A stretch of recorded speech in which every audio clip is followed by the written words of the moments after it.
Les nouvelles de l'industrie sont présentées par Saint-Raymond, la ville de l'automobile. 4 concessionnaires à votre service.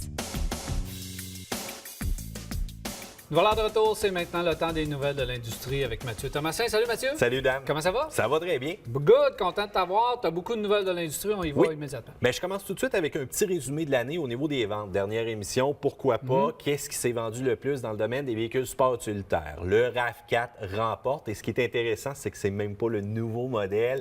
C'est l'ancienne génération qui apportait quand même un look assez particulier qui plaisait pas nécessairement à tous. 51 000 unités suivies de très près par le CRV.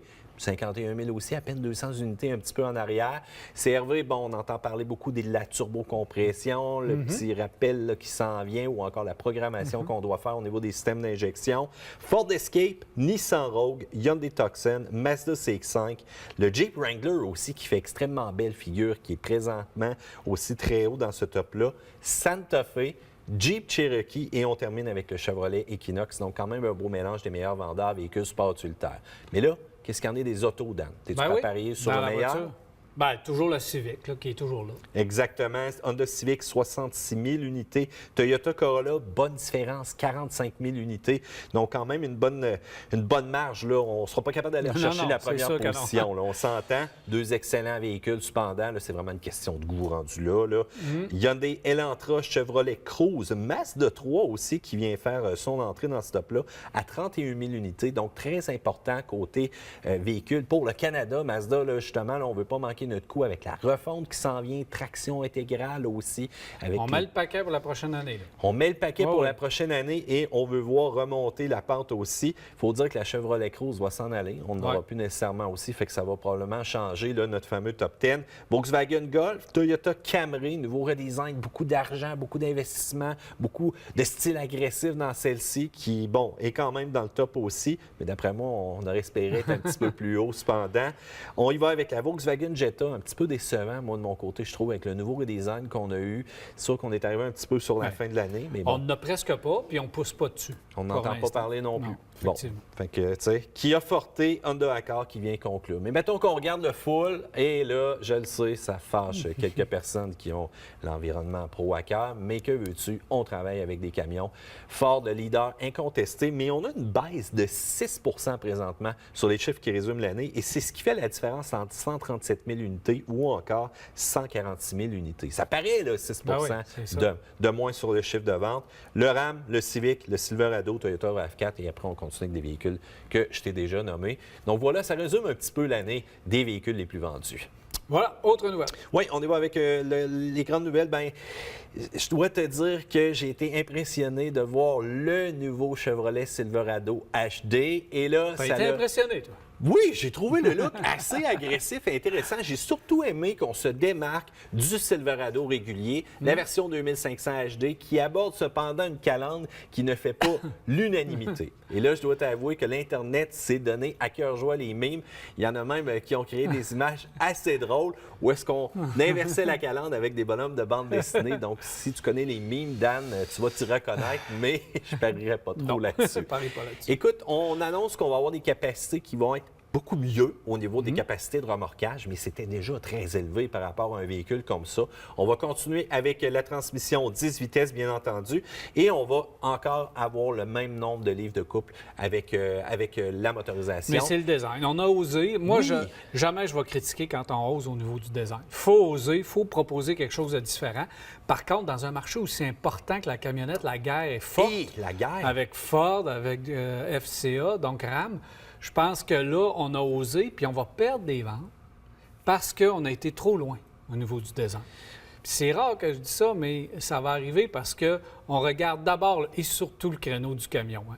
Oui, les pros RAM, on aime le RAM, on n'aime pas le GM parce qu'il est pas assez agressif. T'sais, le look, les capacités, là, c'est à quelques livres près. Là. Mais il n'y a pas grand-chose pour une calandre en avant, Dan. Ben ça pour une calandre. C'est ça, le monde de l'automobile, c'est aussi... Et viens pas me dire que GM ne le sait pas. Ils savent exactement qu'est-ce qu'ils font quand ils dessinent un véhicule comme ça. On voulait oser, on voulait être très agressif. On est tanné de se faire dire qu'on est soft avec le Silverado. Donc, on voulait arriver avec quelque chose d'agressif. Bravo, on l'a fait. Par contre, je vois que peut-être qu'au niveau design, ça ne durera pas 20 ans, ce design-là, parce qu'on va le rechanger assez rapidement. Mais on a le budget pour les changer souvent, les camions. Hein? Ah ouais. Ça se vend beaucoup, donc on a du budget pour refaire un C'est pas compliqué, là. C'est une calandre, les lumières, les petites lumières en haut. On va changer ça. C'est pas très compliqué à faire. Mais on a osé, puis ça, il faut applaudir. Chapeau, mais en 2020, c'est la grande guerre parce que RAM, son HD va être justement aussi redessiné. Même chose aussi pour Ford. Sa série F250 et ainsi de suite va être redessinée. Donc, tout le monde arrive en même temps. La guerre ultime va être déclarée. Dan, tant qu'à parler de camions, parlons prix de l'essence. Il y a des articles dans le journal qui ont sorti dernièrement et je dois t'avouer que là, je ne suis aucunement surpris. Tu sais que c'est la Régie de l'énergie qui fixe un prix plancher avec un calcul qui n'est, ma foi, pas très sophistiqué, on s'entend, par rapport au prix, mais on se fie surtout au prix d'achat du baril. Donc, le baril Brent, il coûte tant. Après ça, on fait nos différents calculs et on arrive à un prix final. Bien, imagine-toi donc que nos raffineries ont commencé à changer leur approvisionnement. Environ 60 de cet approvisionnement-là provient du pétrole de l'Alberta. Et là, qu'est-ce qui s'est passé justement dans ces coins-là? Les histoires de pipeline du gouvernement. Ah non, finalement, on n'ira pas avec le pipeline. Donc, on s'est ramassé avec des surplus assez incroyables, surtout dans les dernières années, où est-ce qu'on ne pouvait pas sortir ce pétrole-là. Donc, ça baissait, ça baissait. Le prix, justement, du Brent, qui vient d'Algérie et de la mer du Nord, on parle de 82,05 et 37,76 pour ce qui vient justement de notre Ouest canadien, notre pays, notre argent, notre économie qu'on pourrait réinvestir à l'intérieur. Es-tu en train de me dire qu'on devrait payer autour de 80 sous, 85 sous le litre? Dans le coin de 70, moi. Mais la structure, on ne peut pas parler de cartel, mais la structure des pétrolières est tellement bien faite que même si le baril baisse, le raffinage monte. Ah. Donc, quand tu contrôles tout dans le processus, tu es capable de faire ton profit pareil, puis d'aller chercher ton profit, puis de justifier un prix élevé. Fait que tu peux pas mettre le doigt pour dire c'est eux, c'est le brut, c'est le raffinage, c'est la distribution, c'est le commerçant. C'est épouvantable. Je le sais. On le sait pas. Fait que c'est bien fait. Bravo à eux. Regarde, ils ont une superbe structure, mais on va s'en débarrasser d'eux autres dans pas tellement longtemps parce qu'on va prendre l'électricité du Québec, l'électricité propre, et notre argent va rester ici. Ça, je suis content avec ça. J'aime l'offre, j'aime le choix des nouvelles technologies aussi qui s'en vient.